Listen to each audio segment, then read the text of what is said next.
Bem, pessoal, então para a gente finalizar esse módulo de, de armazenamento que a gente está trabalhando, que é o primeiro módulo, que a gente mexeu basicamente com S3 e Glacier, ou Glacier, vamos fazer alguns exercícios práticos aqui e no finalzinho vão ter ali umas 3 perguntas para a gente ter uma ideia de como é que esse conteúdo pode ser pedido na certificação, né? Então, exercício básico. Primeiro aqui a gente está já conectado no serviço de S3, né, na console, tendo o serviço S3 que eu vim aqui através do serviço. Eu vou ir ali no Glacier, que é o serviço de armazenamento para arquivos acessados de forma bem rara e tal, né? Que é para deixar ali quase como um arquivamento ou dados frios, como alguns chamam. No Glacier, se vocês vierem aqui nas regiões, ó, a gente vai ver que tem alguns locais que não tem o Glacier habilitado, tá? Então, por exemplo, na Ásia Pacífica, a região Singapura não tem, e em São Paulo também não, ou seja, São Paulo nem Singapura contam com serviços de Glacier na sua região. Como se por exemplo, se a gente vai usar o Life Cycle, né, o ciclo de vida dos dados na configuração do S3, se a gente vai utilizar isso numa região de São Paulo, a gente sabe que a gente não pode mandar nossos dados para o Glacier. Em outra região, sim.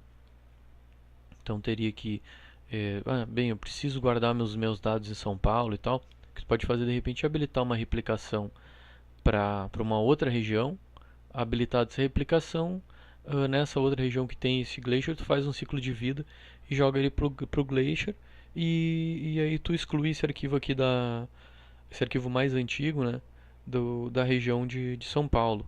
É uma técnica que pode ser utilizada para fazer a transferência desses arquivos para o S3 de outra região que tem o Glacier e fazer a exclusão aqui em São Paulo e ele fica armazenando lá no Glacier com um valor menor e isso vai armazenar esses arquivos por muito tempo, tá?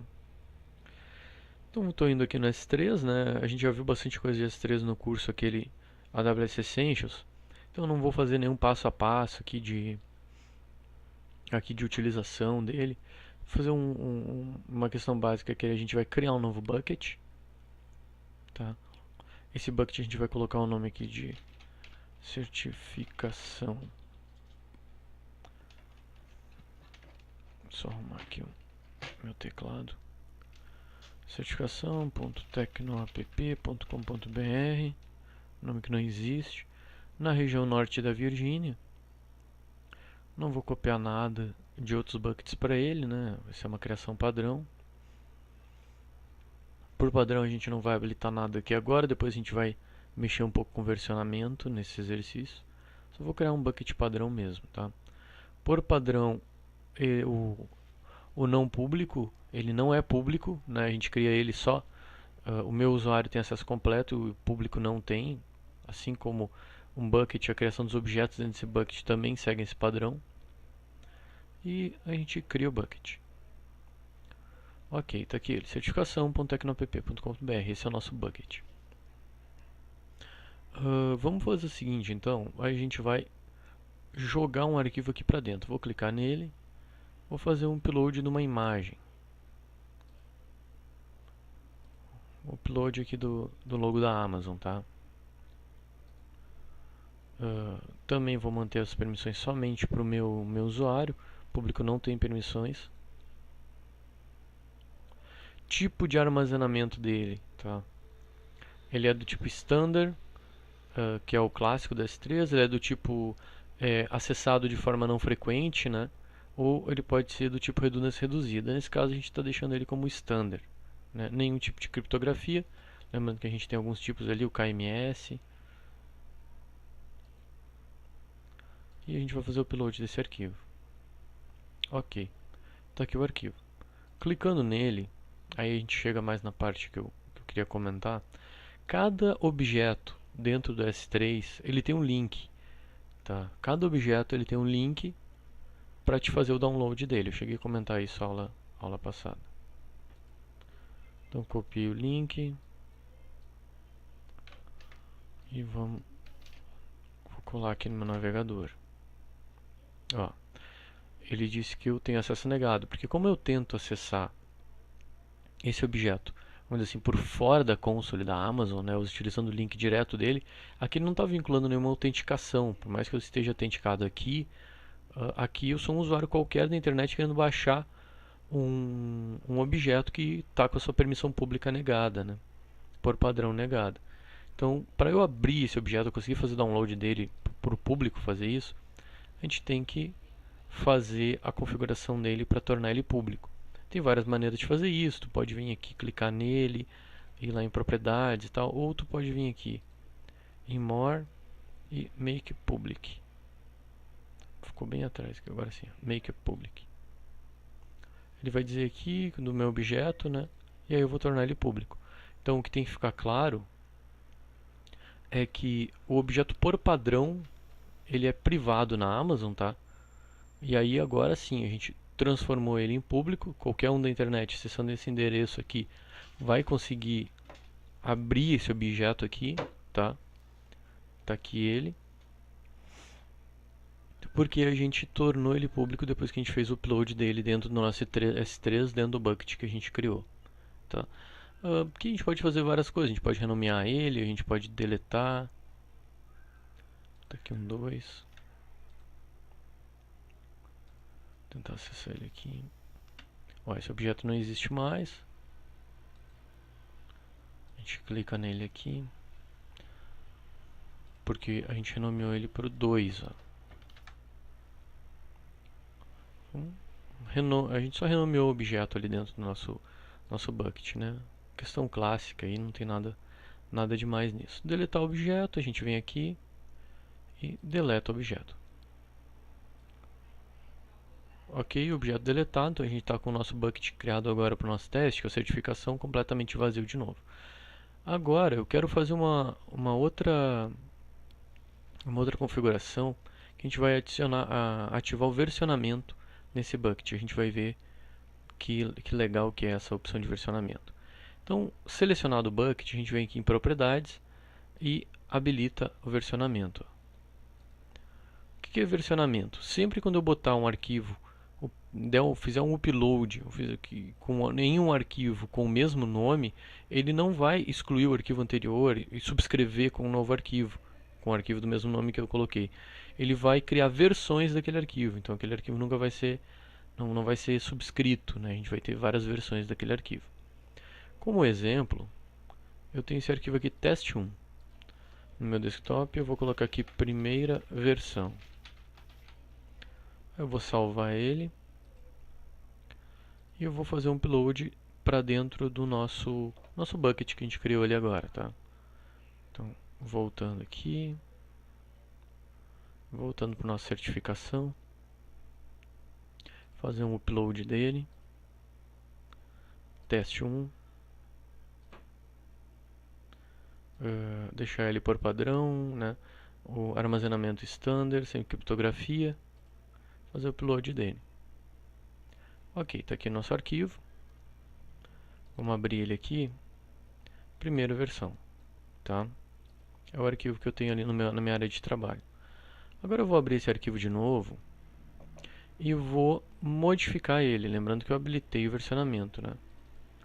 Abrir esse arquivo de novo, vou botar aqui segunda versão, novo arquivo. Lembrando que é o arquivo com o mesmo nome e que eu estou com o versionamento habilitado no nosso bucket. Volto aqui no bucket e vou fazer o upload desse arquivo com o mesmo teste1, só que com um novo conteúdo, né? Conteúdo atualizado ali, que eu atualizei na minha área de trabalho. Então, teste1.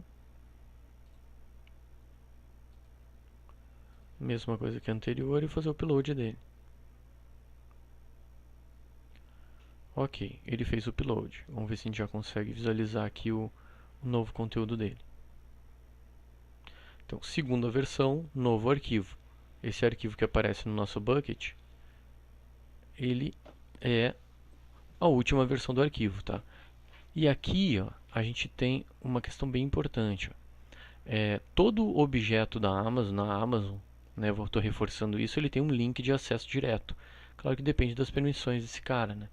Então, esse cara, como ele é a última versão desse arquivo teste1, ele vai direto o nome do arquivo aqui no nosso link, tá? O nome do arquivo direto. Se eu colar isso na área de trabalho e tiver permissão para isso, ele vai abrir meu arquivo ou pedir para fazer o download, assim como a gente fez com a imagem. Agora, a gente pode vir aqui, ó, do lado nas versões e escolher uma versão anterior. Essa aqui é a última versão que a gente está olhando. Eu posso escolher para visualizar a versão anterior do arquivo. Então eu só tenho um arquivo teste1 lá dentro, mas eu tenho versões diferentes. E eu posso abrir essa versão. E é a primeira versão do arquivo. Isso é trabalhar com versionamento dentro do S3, tá?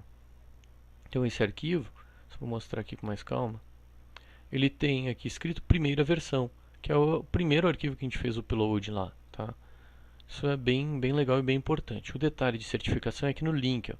A gente tem um link e até aqui, ó, deixa eu copiar esse conteúdo, colar numa nova aba para ficar mais fácil. Make a public. Transformar ele em público aqui. Então, ó, tô indo aqui, botei o link no meu browser e até aqui, ó, até aqui exatamente a mesma coisa. Ou seja, até aqui é a última versão do arquivo. Porém, se a gente botar uma pergunta aqui, esqueci o nome do sinal, desse sinal, incrível. Uma interrogação. Se eu botar uma interrogação, escrever version ID igual e o número da versão, o código da versão desse arquivo, onde é que eu começo, onde é que eu consigo esse código de versão? Aqui no arquivo, eu vou na versão do arquivo que eu quero, no caso não é a última, é a primeira versão, e aqui a gente tem o version ID. Tá? Essa é a maneira via console que a gente tem de fazer isso. Também via API, via command line, a gente tem também opções de ver isso. Tá? Então aqui eu tenho o version ID, que é o mesmo código de versão que eu tenho aqui, ó, que eu estou mostrando aqui. Tá? Com isso, a gente tem acesso direto ao conteúdo do arquivo. Então a gente tem a primeira versão, e se eu tirar aquele version ID, a gente vai ter a última versão do arquivo. Se eu tiver 50 versões, sei lá quantas versões, ele vai me mostrar aqui. Eu posso fazer o download das versões do mesmo arquivo, mas versões diferentes, fornecendo o version ID ali na URL dele, tá? No momento de fazer o download na URL. Isso a gente consegue ver diretamente aqui nas propriedades do objeto, né? Do arquivo do objeto.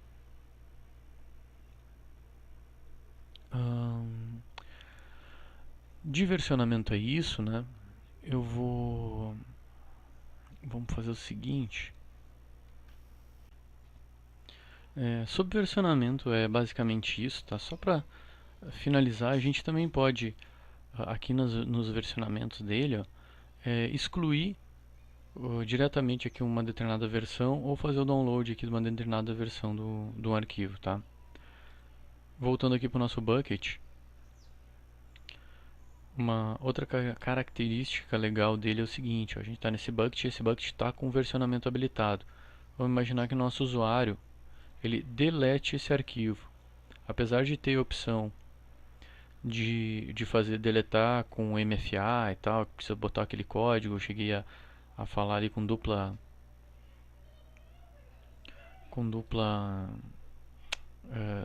autenticação ali e tal, né? Vamos imaginar que ele delete esse nosso objeto, tá?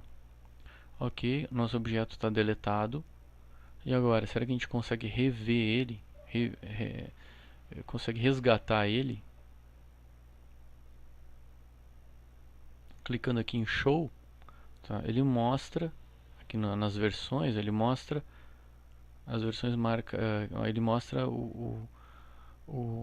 a versão, o arquivo, né, que foi deletado, e a gente consegue ainda resgatar ele. Ó, a gente consegue ainda resgatar o arquivo mesmo depois dele deletado, tá? Essa é uma característica do S3 também e que pode cair na certificação. É possível, o que precisa habilitar, por exemplo, para para que tu consiga restaurar um arquivo ou recuperar um arquivo excluído. É possível recuperar um arquivo excluído no S3?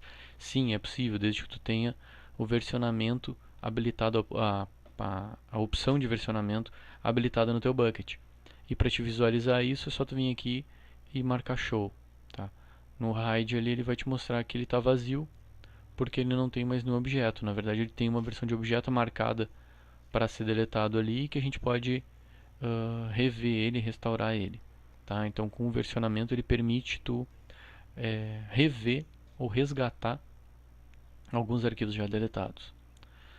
Dentro ainda do nosso bucket que a gente criou de certificação, agora a gente vai falar um pouquinho mais sobre Lifecycle. Eu cheguei a comentar na aula anterior, a gente vai tentar ver um pouquinho na prática aqui, tá? O Lifecycle, que é o ciclo de vida do nosso dado, a gente habilita ele aqui no gerenciamento, né, no Management, e a gente vem aqui no botãozinho Lifecycle e a gente pode adicionar regras. Ele aceita mais de uma regra, tá? de Lifecycle. Aqui é um nome da regra, vou colocar aqui demonstração. Aqui no escopo, por exemplo, eu tenho aqueles diretórios, né? Dentro do meu bucket eu trabalho com diretório logs. Então eu posso botar aqui logs barra. Então tudo dentro do logs, ele vai aplicar essa regra tudo dentro do logs. E por aí vai. A gente pode botar início de arquivos e vários escopos diferentes aqui para ele tratar uma mesma regra tratar. Por exemplo, o logs e o testes. Então os diretórios testes ali, ou logs, ou assim, testes ou logs barra sei lá, arquivos log. Ele vai tratar todos os prefixos dentro do diretório log que tenham arquivos log, né, e por aí vai. Então são opções que a gente tem para ele aplicar essa regra que a gente está criando, tá? Aqui se a gente quer todas as versões anteriores, ou só a versão corrente do arquivo. Vou marcar só a versão corrente do arquivo. O que ele vai fazer, né? Aqui a gente tem as opções.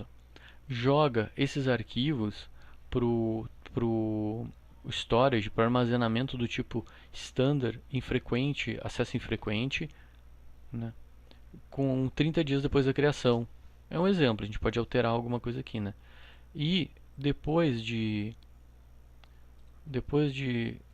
sei lá, 180 dias que o arquivo foi criado, joga ele para dentro do Glacier. Então o que isso vai acontecer? Vamos imaginar os logs, tá? Eu tenho meus logs lá, eu vejo meus logs no máximo os últimos 30 dias. Tá? Talvez, eu posso colocar aqui então de repente 60. Não, posso deixar 30. Então assim, nos primeiros 30 dias, ele vai estar dentro do armazenamento padrão do meu S3, essa que essa regra está falando, tá? Ele não vai mexer com o arquivo, meu arquivo de log vai ficar lá 30 dias. Depois de 30 dias, depois que ele foi criado dentro do S3, ele vai jogar ele para dentro do infrequent access. Então vai ir para um armazenamento que tem o menor custo para manter meu dado lá e o maior custo se eu precisar ler esse dado. Como dificilmente eu vou ler depois dos 30 dias, a gente já está deixando de gastar dinheiro e é uma boa prática que pode ser pedida dentro da certificação.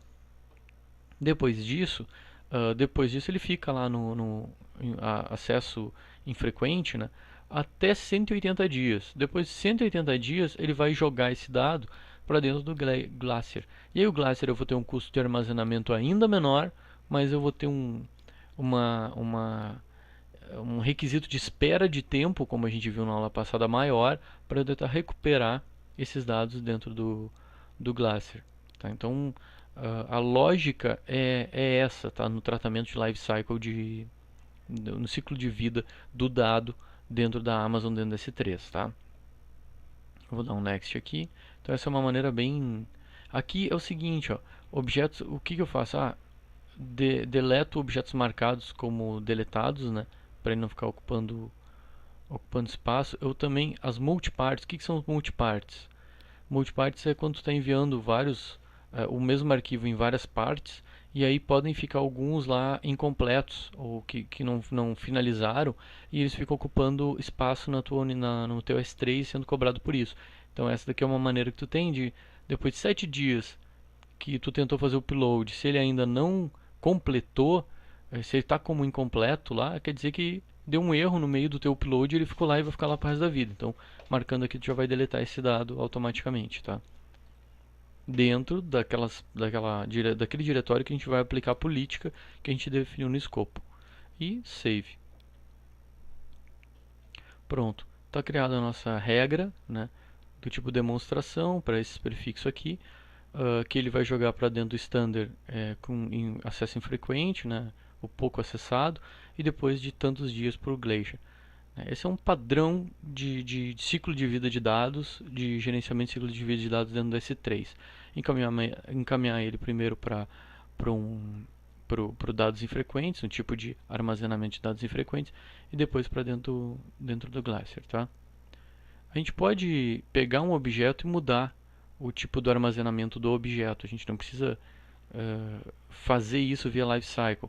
O que o Lifecycle te traz, deixa eu pegar minha certificação aqui, que é o que a gente criou, ele te traz uma automatização disso. Vamos fazer um upload aqui daquela imagem. Fiz um upload dela. Agora, se a gente for nas propriedades dessa imagem,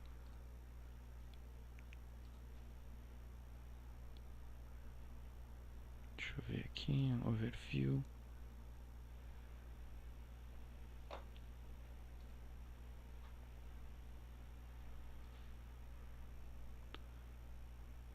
Propriedades dela, a gente tem as permissões aqui, a gente tem todos os dados dela. Lembrando que esse cara, ele tá tá com o versionamento habilitado, tá? A gente pode vir aqui, ó, Change Storage Class, tá? E aqui a gente vai escolher que tipo de classe de storage, de tipo de armazenamento que a gente quer armazenar esse nosso objeto. Se é o Standard, que tem um custo, se é o Standard IA, se é o redundância reduzida, a gente pode escolher aqui. Então, essa é uma maneira manual da gente alterar o tipo de storage que a gente pode lidar com, que a gente pode armazenar um objeto. A gente também pode fazer isso automático através daquela configuração do Lifecycle dentro do gerenciamento do bucket. Tá? Uma outra opção que a gente tem é habilitar o acesso à web nele. Tá? Então eu posso pegar um bucket e transformar ele para um acesso à web. A gente viu isso em detalhes no curso do AWS Essentials, mas em resumo, tá, de uma maneira bem fácil, é só vir aqui no Manager ou na propriedade, sempre troco, na propriedades do nosso bucket, e aí a gente vem aqui e habilita o acesso web estático dele. Ó, tá? Então isso vai permitir que quando eu tentar acessar esse endereço aqui, né, ó, esse endpoint, ele vai pesquisar dentro do meu bucket pelo index.html e se em algum erro ele vai procurar pelo error.html. Aí eu clico em salvar e pronto, eu tenho um servidor web de páginas estáticas habilitadas dentro do meu bucket. É um dos recursos bem bons e recursos chaves que que o serviço de S3 nos permite a gente ativar aí, né, e utilizar dentro da Amazon. Isso seriam os exercícios, né, que a gente pode fazer aqui dentro do S3. Lembrando que cada serviço, ou do próprio Glacier, cada serviço da Amazon é um mundo. Então a gente poderia lidar aqui com command line e tal. Mas focando em cima das questões da certificação, acredito que seja mais ou menos isso que eles pedem. Tá? Eu peguei algumas questões aqui para a gente tentar imaginar a certificação e o tipo de pergunta que eles vão fazer na certificação, aí sim focado na questão dos storages que a gente está olhando S3 e Glacier, tá? Do módulo 1. Então vamos lá. Deixa eu aumentar minha tela aqui. Então a primeira questão que eu coloco aqui é a seguinte, baseada também naquele livro que eu indiquei na primeira aula, que é a aula de introdução ao conteúdo. Eu indiquei que o curso ele é baseado num livro oficial de estudo da certificação da Amazon Arquiteto de Soluções Associates. Tá? Baseado nesse livro, eles têm algumas questões e eu traduzi algumas e modifiquei alguma coisa, mas é mais ou menos isso aqui. Tá? Por exemplo, a questão 1. Quais usos não são apropriados para utilizar o S3? Então, nas certificações a gente tem às vezes as palavras não. Lembrando que a certificação tem na versão português também, tá? A prova na versão português Brasil. Então, assim, primeiro tem duas questões. O próprio entendimento da pergunta já é metade da resposta. Né? Então tem que entender que não são apropriados, que é a primeira questão que tem que ser destacada, e a outra é que eles colocam aqui, ó, escolha 2, ou às vezes a escolha 3, ou às vezes quando não tem isso aí é uma escolha só que tu tem que fazer ali, tá? Então aqui a gente está perguntando quais os usos que não são aconselhados ou apropriados para se utilizar o S3. A gente tem que escolher 2 aqui nessas minhas alternativas, tá? Armazenar conteúdo web estático. Bem, isso é apropriado. A gente viu que ele tem essas opções aí, muita gente utiliza para isso. Então não é essa a resposta. Armazenar sistema de arquivos montado em uma instância EC2.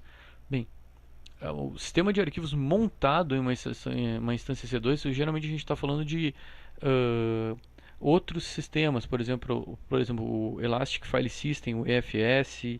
A gente está falando do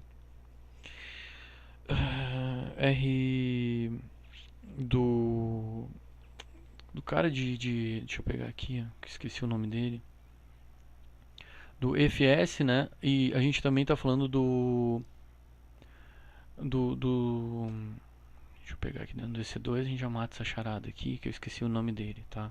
Ele é o storage de armazenamento de blocos, ou seja, ele é como se fosse um HD dentro da nossa instância EC2.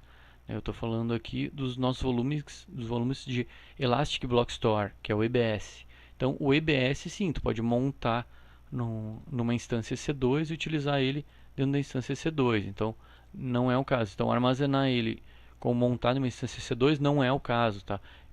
Se não é o caso, então bate aqui, não é apropriado. Então, essa é uma resposta correta.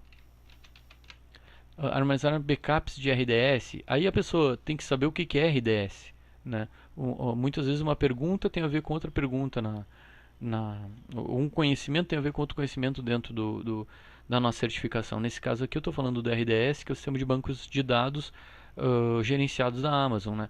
E um backup de banco de dados ele é armazenado em snapshot. A gente vai chegar lá e a gente vai ver como isso funciona.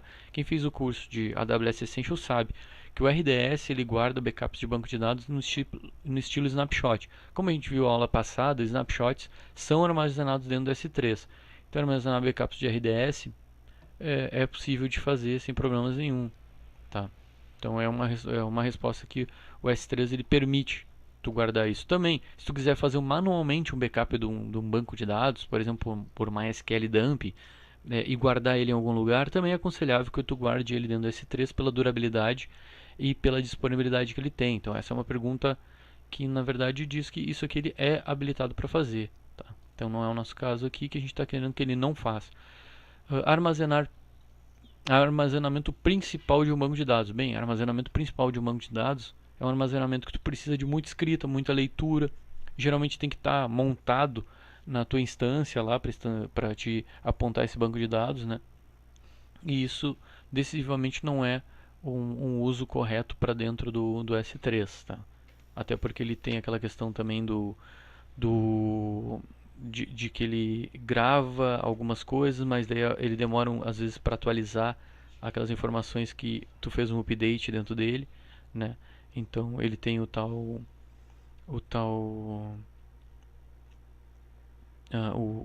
acesso dele, a consistência eventual, que a gente chama de consistência eventual dentro dele, só isso explicaria o não uso dele para um banco de dados, tá? Mas por todas essas características é uma questão que ele realmente não se comporta a fazer. Então é uma resposta também que é essa daqui. E armazenar logs para análise, bem, isso é uma característica que ele se propõe bem e faz muito bem.